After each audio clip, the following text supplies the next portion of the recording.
Let's go over how to start a business. My name is Nick Hubert. I'm going to tell you how to start a business. I'm going to tell you how to do it right now. I started a business, a little bit about me. I started a business in 2011 with a partner. We did pickup and delivery storage for students. It's called Storage Squad. We do 10,000 customers a year we service now. We do almost $3 million a year in sales. We have 6 full-time employees, hundreds of part-time employees. And I live in Athens, Georgia with my family. I'm not involved in the day-to-day of the business anymore. And it's awesome. I'm loving what this has done for me, but I've worked hard for 5 years. And I'm gonna tell you right now how to start. Some actionable steps that you can take to start. First, I want you to make a list of, so first of all, when you're looking for opportunities, I want you to think about a local business that you can do in your town without very much money, without very much equipment.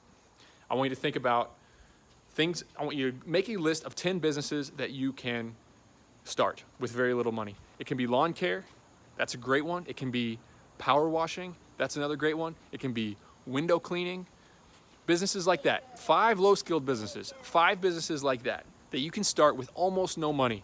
If you're a resourceful person and you can borrow things and maybe you already have a vehicle, maybe you can make do with some things, you can start them with almost nothing. I started my business with absolutely nothing. I drove around in my car to pick up stuff. I put the stuff in my apartment that I already had. I started the business with zero money. Zero money. So make a list of 5 low-skilled businesses. Now you're gonna go a little bit higher skilled. That'll take a little bit of a time investment or a little bit of a money investment, and you're gonna find 3 more businesses. I'm talking about stuff that is not too complicated, it's not rocket science, but that you might have to watch some YouTube videos, you might have to practice for free with your neighbors, you might have to take a class, might have to invest a little bit of money in some certification. I'm talking about maybe building out some closets, doing a closet build out. On sweatystartup.com, I literally have a rundown of how exactly I would start a closet build out business, because I tried to find a closet builder for my house when I moved here. My closet was super inefficient, not very good, and I couldn't find anybody. Nobody would answer the phone. Finally, California Closets came out and quoted me a ton of money. I didn't pay them, I did it myself. It took me about 20 hours of work, but it was an awesome experience. I learned it pretty quickly. The next time I could do it way quicker. Talking about some stuff like that. So, then you got 3 things that are a little bit higher skilled. Pest control is another one. Yeah, you gotta work for a pest control company for a little while. Yeah, you gotta go take some weekend classes for the most part. Yeah, you gotta have a little bit of an insurance policy, but you can get licensed to be a pest control specialist. These businesses, they take a little bit more time to get licensed in, but you have insulated from the fly-by-nights, from the Craigslisters, from the low-skilled laborers. You can charge more money, right? So you got your list of businesses. Now what I want you to do is put them on paper and go online, go on Google in your town and make a list of the 3 biggest businesses in your town that do each of those. 3 businesses is all. So your list of 8 or 10 businesses is gonna become 30 businesses. And then I want you to call every single one of them. Call them on the phone. Call them on the phone and say, and act like you're a customer. And ask them 100 questions. Ask them, how do you charge for this? How do you charge for that? How long have you been in business? How busy are you? Then I want you to ask them the most important question. How long would it take you to come out and give me a quote or come out and service my house? Like, how long would it take you to actually come out and give me that service? That'll be what tells you. Now, that is the best market analysis that you could ever possibly do. Call the competitors, ask them 100 questions. Pretend to be a customer. You're gonna learn so much. You're gonna learn how big their company is. You can find out how many crews they have. You can find out, if you get a chatty customer service rep on the phone, you can find out a ton about their business. Now, what I want you to look for is a business that, now not every business is an opportunity. Service businesses are growing, service businesses are low cost to start. Not very many people are going into service careers. The brightest minds of entrepreneurship are not really doing service businesses. So you got a big advantage competing against the mom and pop who's running a business like it's 1985, doing fax machines and having a secretary full-time in the office.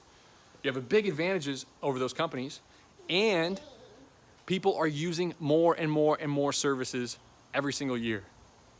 10 years ago, I think it's 5% of people got their lawn cut. Maybe 20 years ago, I gotta look up the stat.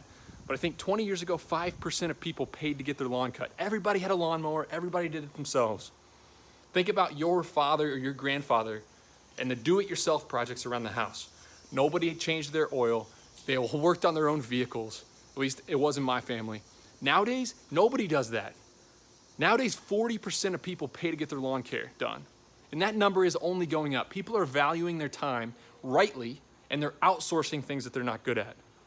People like me are paying other people to mow their lawn, to fertilize their lawn, to power wash their driveways, to wash their windows, to scrub their carpet, to do everything. People are literally calling mechanics and calling AAA because of a dead car battery. They don't know how to do anything. They're outsourcing everything. So the amount of people buying these services is skyrocketing. That's why I think focusing on a service business is an unbelievable opportunity. Okay, yeah, so you might want to do an online business. You might want to sell things online, drop ship, do Amazon businesses. That stuff is hyper competitive. Now, I'm not saying there aren't opportunities. I'm not saying that if you're not the best, you can't do really, really well. But if you focus on these local service businesses, the competition is weak. And if you do a market analysis like I'm talking about, you can find a hole, you can build a business, you can build a better life for yourself. Okay, so you've made 30 phone calls, all right? I want you to keep track of how many people actually answered the phone, okay? Tell me if it's more than 50%. Then I want you to find the companies that were bad. Find the companies that had a long lead time. Find the companies that were expensive. Find the companies that the customer service rep was rude, all right? And now narrow down your list to 3 businesses that you might want to start. Now, you got your list of 3. Now I want you to call everybody in town. Call all the big dogs, get on their websites, and really learn their business. Now you're gonna get a competitive advantage in one of 3 areas. The first is cost. Are you gonna beat them on cost? Are you gonna be more affordable than the competitors? The second one is quality. Are you gonna offer a higher quality service? Are you gonna be more professional? Are you gonna be a better service? The third one is speed. Speed is what I love to compete on because it's notoriously the worst thing about service businesses. You can't get anybody to come out and service your house. It's a 2-week lead time, maybe even 3 weeks to get a service provider to come out. So if you can do your service tomorrow, if you can detail that car tomorrow, you have a huge advantage and people will pay a premium for that. So I want you to find an area where you think that you can compete on quality and speed, all right? Where you think that you can provide a better service and you can provide it faster. Okay, price, that's one that we're not gonna really try to compete on price, but it's nice to have some competitors that are really expensive out there. That really helps. So use those 3 factors to analyze those businesses. And now I want you to get after it. Now I want you to start your business. Let's say we're starting a power washing business. Let's say we don't have a lot of resources, we don't have a lot of money, we don't have a lot of skill. Let's say we're starting a power washing business.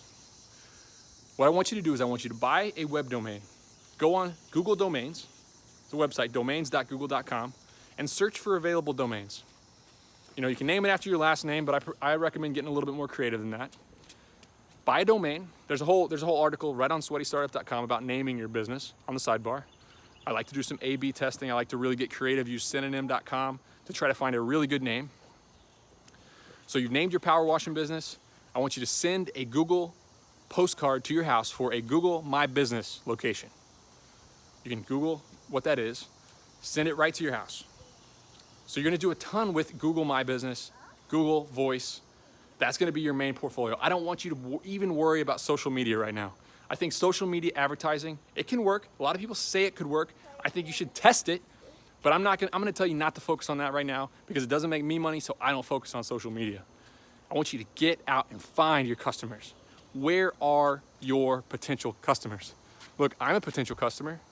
My pavement's dirty. So I want you to find people like me who live in a decent house like this, and I want you to go up and I want you to put a door hanger on the door. So you don't have any door hangers yet. I skipped a step. Go on Canva, C-A-N-V-A. It's a website that will literally help you design with no skill, free marketing material. Get you a business card, order some business cards, order about 1,000 business cards and door hangers. Those 2 things. If you really want to get after it, do some yard signs as well. Order those 3 things. If you really want to get gritty, get a box of sidewalk chalk. Right there, my son's got some sidewalk chalk right there. Get a box of sidewalk chalk. I'm in Athens, Georgia. It's almost football season. What I would do if I was starting a power washing company is I'd wait till Notre Dame came to Georgia. Literally 300,000 people Actually, 100,000 people are gonna come go to the stadium, and a much more people are gonna come to Athens to party for that game. There's literally gonna be 200,000 people descending on this town for that game. So I'm gonna go downtown that morning, really early, 3 a.m. maybe, and I'm gonna take 4 or 5 boxes of sidewalk chalk, and I'm gonna write sidewalk chalk advertisements on the ground. It sounds silly, but this is literally how I built my business. And this is what it'll look like.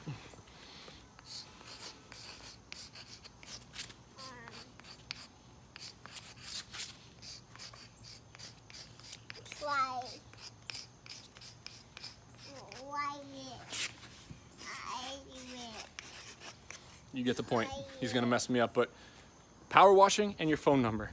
That's all I want you to do. Maybe even your web domain. Maybe you can say how cheap you are, but really simple chalk advertisements. And I want you to paint the town. The highest traffic areas where everybody's gonna be walking. I want you to put it down. And that's one way to do it. Now, got your Google My Business location. You got your door hangers. I want you to go to neighborhoods just like this. You know, higher income, middle class neighborhoods where people have decent houses, and I want you to hang a door hanger on every single house that has dirty pavement. Literally walk a mile. On Saturday, in this neighborhood, go walk a mile. In that neighborhood, you're gonna put 20 miles on your shoes by the end of the day. Go drum up some business, right? Good. So you've done that. Now the phone's gonna start ringing. When the phone starts ringing, book all the jobs for a day that you're not working. I know you got a job. Definitely have a job right now. That's fine. Keep your job. You don't need to quit your job to start a business. You're doing this on the side. So book all the jobs for Saturday. Go out, rent a power washer that day on Saturday. Get some of the cleaner stuff that you spray on the pavement beforehand to help you clean it. It's got a name. I forgot the name right now. And then just work. Quote the jobs at 10 to 15 cents per square foot.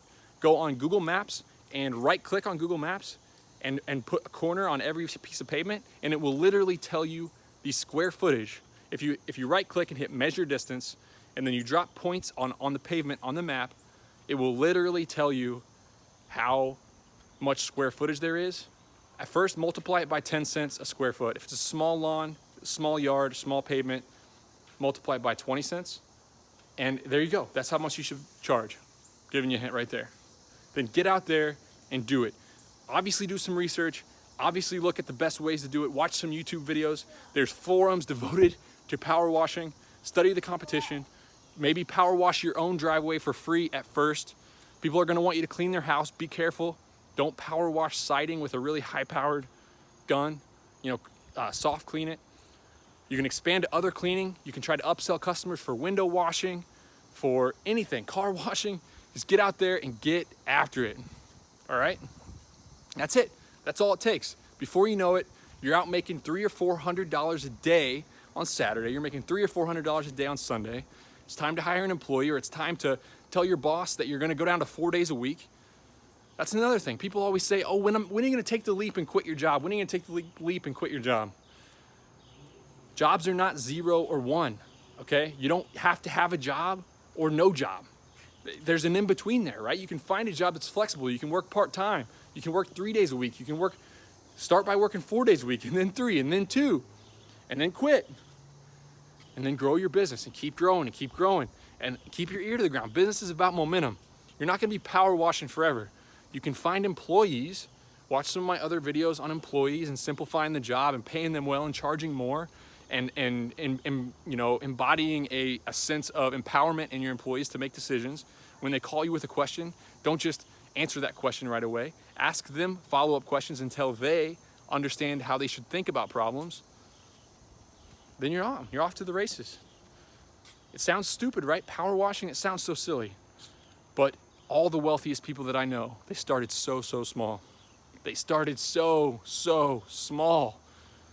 One of them started by selling t-shirts out of the trunk of his car, ended up getting in with an artist who did caricatures, put a couple caricatures on a shirt of, I think it was Larry Bird or Michael Jordan back in the 80s, and they literally grew this business, partnered with the NBA, and they were the people who sold those caricature t-shirts to the champions, sold that business to Hanes for several $1 million.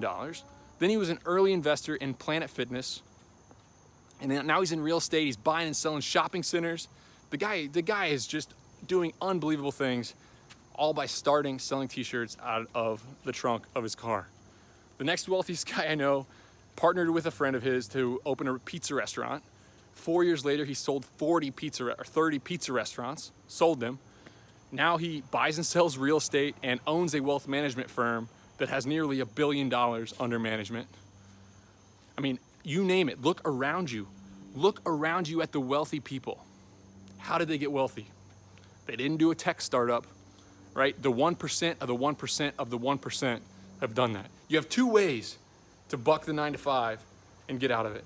One is to win the lottery. Justin Bieber, LeBron James, Taylor Swift, to be so skilled at something that you can do exactly what you want to do and get rich doing it. I call that winning the lottery because it's not realistic. Or you can start small, you can start local, you can do it in a low risk way where you're buying used equipment, you're not risking very much money. You can start small, start local, and grow slowly over time. I started by sweating, lugging boxes up and down stairs. I bought a $1,500 van on Craigslist. Man, gets me excited. This is the kind of entrepreneurship that works. It's the kind of entrepreneurship that works. So if you like what you hear, if you're enjoying this, hang out at sweatystartup.com. Check out my podcast, The Sweaty Startup. And we have a forum on Reddit that has, I think, almost 12,000 people in there talking about businesses just like this. And yeah, that's all I got. Thanks for listening.